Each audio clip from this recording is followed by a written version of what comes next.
Celeste Days, what's up, what's up? Chris Arnold, my man, how you doing? Fix the tie. Tie makes you feel good.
Very foggy out there. I noticed this morning. Okay, good morning. I wanted to go over a few things this morning. We're going to go over some surveys. We're going to go over some video. We're going to go over a couple experiences that we've had here in the dealership as of recent. And we're just going to take some time to talk about what my man Michael Jackson was just talking about right there. The way you make me feel. The reason I want to touch on this a little bit is sometimes in this business we get so caught up in the business of the business that we forget what we really are doing, why we do it, and how to most effectively do it. So I'm going to give you an example. This is a guy named John Black, one of my friends on Facebook.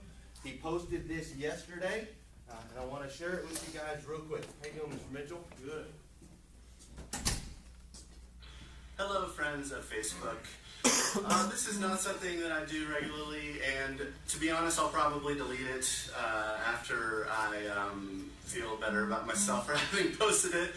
But you all need to know, as the video here is titled, that Don Jacobs Honda here in Lexington is the actual worst. The actual worst. And let me tell you why. About 10 days ago, Lauren and I came in and unexpectedly bought, or leased rather, this beautiful Honda Accord Sport. It's a great car, 2017 model, had 8 miles on it. We were super happy rolling off the lot. And then last night, although we're not sure how, we got a flat. So I got to put that on the rain this morning. And everybody gets flat tires. It doesn't have to be a new car. That's fine. It's just something that happens when you drive. And so we brought it in this morning to get a tire change, and found out that because it's a sport model, it's a lot more expensive tire, which again, totally understand. That's fine. But lo and behold, after I was here for a few minutes, the sales manager, whose name is Chris, I don't remember his last name, but I'm going to find it and send him a fun email later, came out to basically tell me that the tire would normally be $320 to replace, but that if I would consider turning my car in early, my Volkswagen, and leasing a car, then then maybe they would just make this cost go away, and they would put a new tire on Lauren's car, and we're great customers, and so they want to treat us as such. So anyway, I told him I wasn't interested. It's no big deal. I just want to get the tire changed, and he said, well, I want to give you a discount. I want to give you a deal because you're a good customer, but we can give it to you for free if you'd be interested in, maybe just test drive a car. It's no big deal, whatever. So I said, you know what? I'll jump through the hoop. That's fine. I'll test drive a car even though I'm not interested, and then we can come back in here and talk about how much of a discount you'll give me for the tire. So shame on me, I guess. Fool me once. I test drove a new Civic. It's a great car. Again, not interested. I love my Volkswagen. Still got 8 months left on the lease. But after I get done test driving it, we went back into the sales guy's office. His name is Joey. And then, of course, as they always do, they make you wait and wait and wait for a half hour or more. I'm not sure what he was doing. Probably just texting someone just to build anticipation or suspense. And then, lo and behold, a half an hour later, he comes back in to tell me, hey, well, what if we could lower the price to this or whatever? And I again told him I have no sense of urgency about buying a car today. I came to get a tire changed. Chris was nice enough to tell me that he'd give me a discount because we're good customers, and I just want to know what the discount is. So he leaves for 20 more minutes. Again, I'm sitting here. All I want to do is get a new tire for this car right behind me from these guys at Don Jacobs. Lo and behold, 20 more minutes pass. He comes back in. Here's a one-day only deal. This is one day only. We're going to lower the cost another $15 a month, and we're going to let you just waive the first month's payment, and we'll give you a free tire change because you're such a good customer. So again, I say, that's very nice of you, but I'm not interested in driving a new car off the lot. I love my Volkswagen. All I want to do is get a tire change. And the nice guy, Chris, the manager, said that he'd give us a discount because we're good customers and because the car is only 10 days old. He leaves again, comes back in. A new one-day deal that, of course, is lower. And I said to him, look, at this point, all that this has shown me is that the number that you first gave me is not the number. There's a new number. There's always a new number. And so just tell me how much it will cost to get a new tire today. He picks up the phone. He calls Chris. It's a 30-second call. Hangs up the phone. It'll be $320. The exact same price that the guy in the service garage quoted me an hour and a half before. $320. So, in the midst of all of the finagling or lollygagging or whatever you want to call it while they went and played games on their phones or texted their significant others or whatever, I found that I can order the tire online for $80 less than this lovely service garage will charge us, being such good customers, and I can have someone here in town put it on for much cheaper. It would save a little over $100, and I wouldn't have had to go through any of this stuff at all. And so, that's what I'm going to do. And another thing that I'm going to do is never, ever, ever, ever, ever buy a car from Don Jacobs Honda. We love the Accord, we do. But I'm not coming back. I'm not coming back. All right, let me note something here. Can you read what he says? Just for the record, I did not intend this rant to be an indictment on car salespeople as a whole. There are honest and dishonest and duplicitous people in every profession, and I simply and unfortunately encountered the latter rather than the former today. If you're in the market for a car, I know some great guys and gals out there and would love to recommend them to you. There's also a part in this video where another customer walks by. He's talking bad about Don Jacobs, which I'll be honest with you guys, Don Jacobs is a great dealership. They've done good things in the community. They've been around a long time. I've done business with them before. I like Don Jacobs. This is not in any way, shape, or form to talk crap about Don Jacobs. But a customer walks by while he's telling this video, and the customer says, "We love Don Jacobs. They always take care of us." And he's like, "Well, I got a different experience. I feel differently than you do." There are tons of comments while he's doing this Facebook Live. There's tons. I mean, just comment after comment. I got treated that way. You should go here. You should go here. I've been to John Jacobs. I love it. It's great. So on and so forth. Tons of comments on this. And I thought it was just incredibly relevant because this guy expressed how he felt. And we need to understand that how people feel is more important than the reality of any situation. Fear, for example. Fear is false evidence appearing real, okay? That's the acronym for fear. We saw a mouse in my garage last week. I saw a little mouse going by. It's, 20 degrees outside. They're finding somewhere warm. We live in the country. There was a little mouse that ran by in my garage. I made the mistake of telling my wife that I saw a little mouse in the garage. The very next day, Amanda Mills, who's a good friend of ours, she's a realtor in Tennessee, she posted, does anybody need to list their house for sale? My wife quickly responded, yes, we now have to put the house for sale. We have a mouse in the garage. Okay? False evidence appearing real. How she feels about it. She will now not walk out in the garage. She has to put her shoes on. She won't go out barefoot. She doesn't want us to wear shoes in the house, all because of this little mouse. Now, is it really that big of a deal? No, it's not that big of a deal. We'll catch the mouse. We'll take care of it. But in her mind, it's real, and that's what matters. So this guy shared that. I thought it was awesome. I thought it fell right in line with me having an altercation with a customer yesterday in the showroom. Don't know if any of you guys got to witness that, but we had a customer that was highly upset. What she was upset about, in reality, was she had a car that had a part that we couldn't replace. It was on national back order. We could not replace the part, period. Okay? She was a little upset. She had just bought the car a few months ago. She talked to one of our sales managers, and we were going to go ahead and trade her out of the vehicle. Well, in the customer's mind, what that meant is we were going to take the old one, Evan, we were going to take the old car back, and we were going to give her the new car, but there wasn't going to be any financial loss on her part. That's how she felt. That's what she felt would be fair. So she came in, she sat down, we showed her some numbers. We showed her that her car has depreciated a little bit. She's had it for 4 months. It's not quite worth what it was before. We were looking at a newer car. It was a model year newer, so the price was a little bit different. Well, that made her feel like we were ripping her off. It made her feel like we were trying to take advantage of the situation. And so because she felt that way, she went into a state, fight or flight. That's what we do. So she went straight into fight. And she wasn't having it. She wasn't going to hear from anybody. She liked Mike. Mike Maddox was trying his best to keep her calm and take care of her. She did not like Anthony.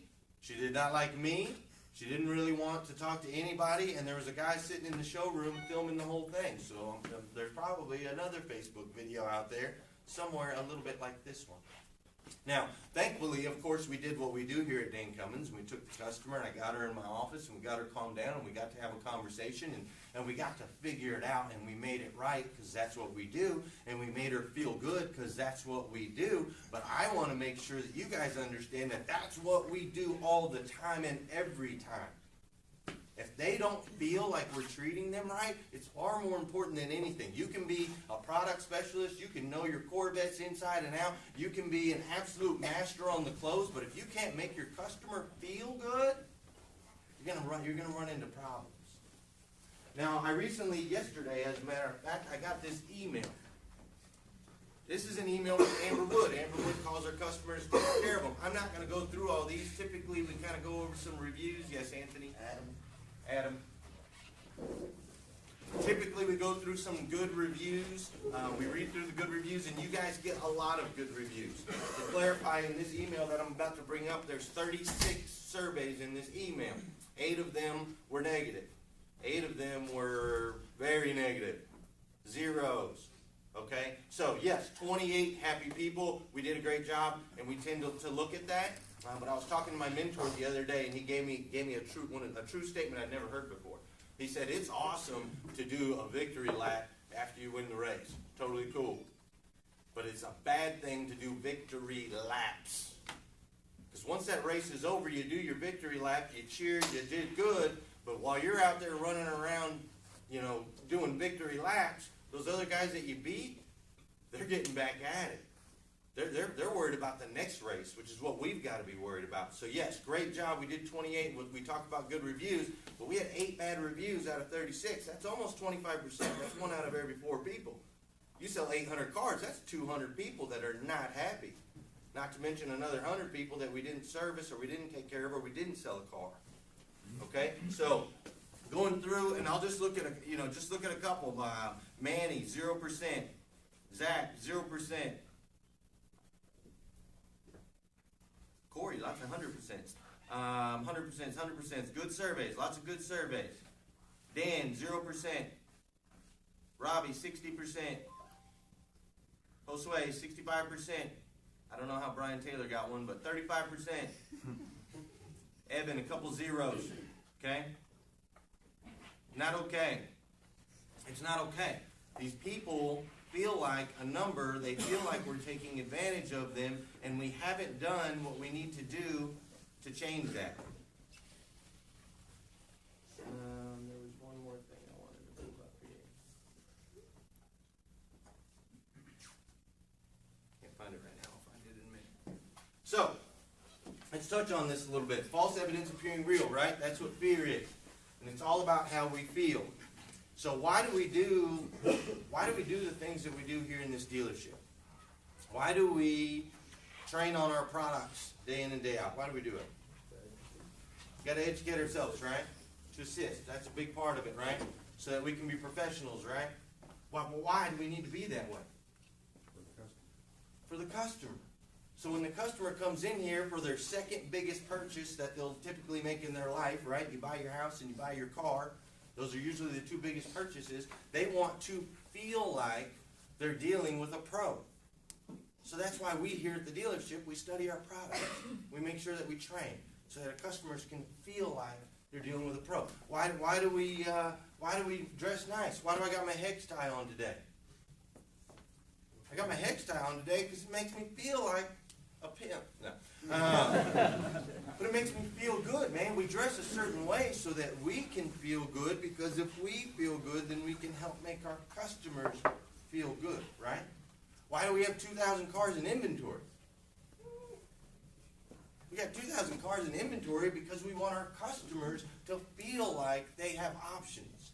We want our customers to feel like we have every possible vehicle to solve every problem and have a creative solution for anything that they need. We want them to feel good, right? Why do we need to get good reviews? When somebody goes on our website or they look us up, we want that customer to feel like they're going to get taken care of when they get here. Feeling is everything, man. It's the most important thing in the dealership. The energy, the atmosphere. Why do we have Caleb rocking in the showroom most of the time? It's positive, encouraging, feel-good music, right? It makes you feel good. I had 2 customers last week say, man, your showroom, it just feels good. They're not used to walking into the despicable, hated car dealership, and they've got Jesus blaring on the Sonos.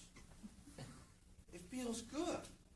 It feels good. But ultimately, though we do these things to make the customers feel good, and we put stuff in place so that our customers feel good, it's not with negative intention that we do that. So don't get me wrong. This isn't a ploy or a scam or anything like that. We are actually the people that we represent ourselves to be out there.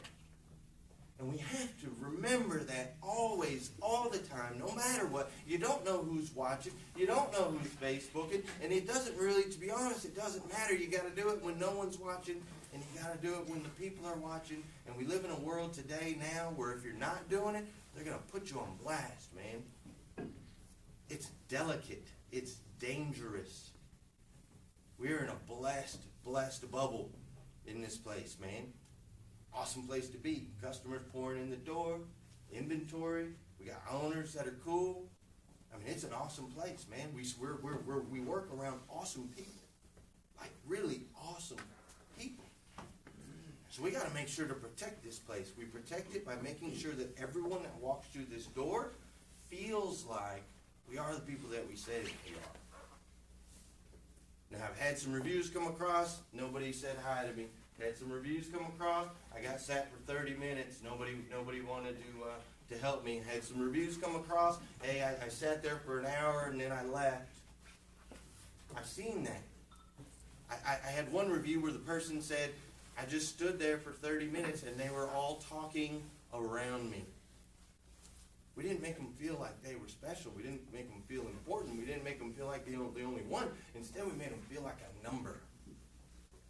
So, to give you a quick example of feeling and something that we do here that makes for good feelings, I'm going to have Troy. I want you to stand right here, Troy. And I'm going to go in here. Now, I want you guys to do what we do downstairs. Troy is a customer. Troy just bought a brand new Chevy Cruze hatchback. Nice job, Troy. Chevy Cruze hatchback, nice vehicle. We need to sell more of those. You guys can get some spiffs. We've got the jingle up on the ABI Live now, right? So what do we do when this pops up? What do we do for Troy, right?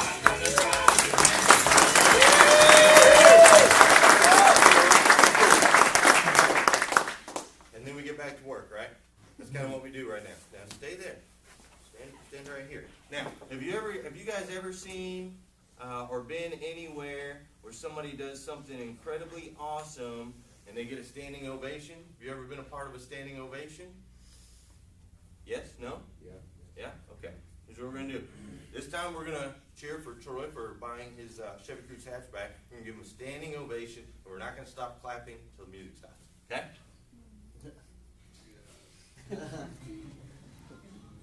Can't really hear it.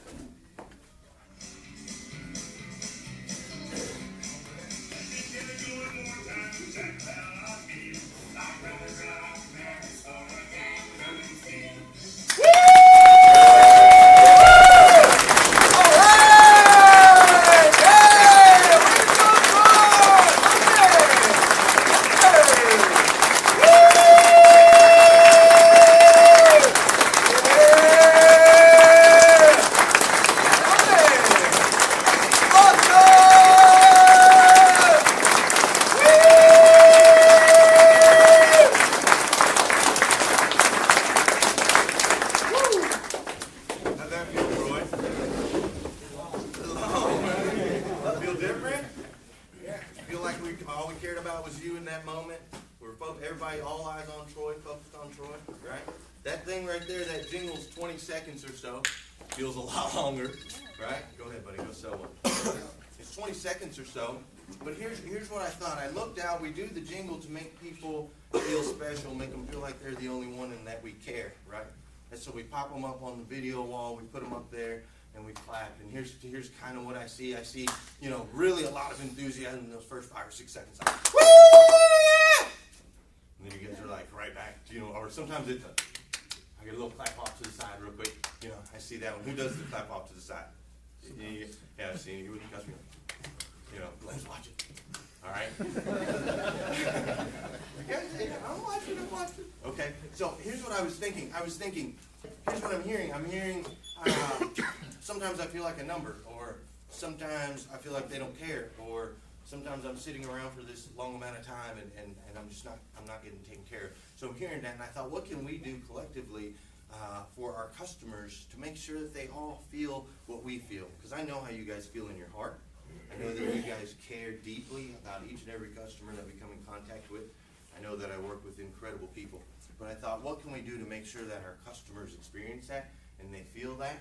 We're busy, we're moving, we're shaking. And I thought, man, what we need to do in this dealership, what we really need to do in this dealership is we need to slow down just a little bit. We got to slow down just a little bit. You got to grab your customer and take them with you, and you got to get out there on the lot and you got to show them some cars, and you got to spend some time with them.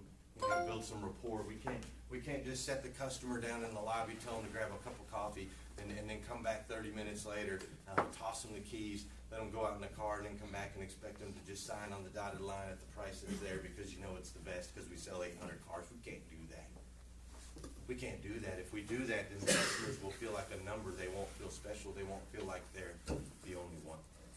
So what I'm challenging you guys to do is join me. Join me every time the Dan Cummins jingle comes up on that screen. Join me and let's clap and let's give a standing ovation for these customers. If you can, sometimes you won't be able to stand because I don't want you to like be threatening over a customer or rude or anything like that. But let's take a moment and let's cheer, man. Let's cheer for 20 seconds. Let's not do this. Let's do that. Let's make it a big deal. Like, I can't even imagine how I would feel if there was a customer in a showroom and there's 50 people in there and they're all buying cars and it's like, wow, this place is crazy and there's all kinds of stuff going on, and then all of a sudden everybody stopped and just looked and cheered for me because I just bought a car.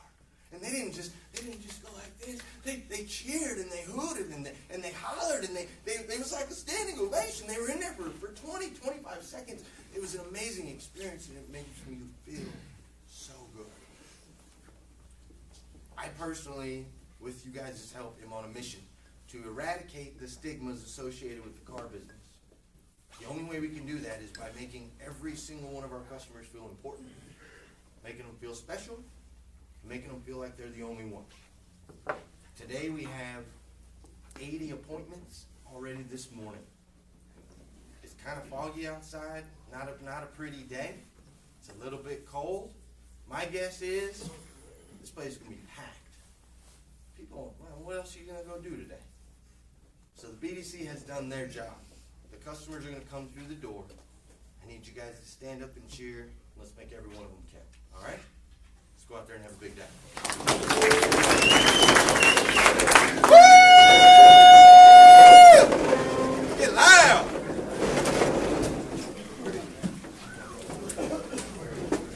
30!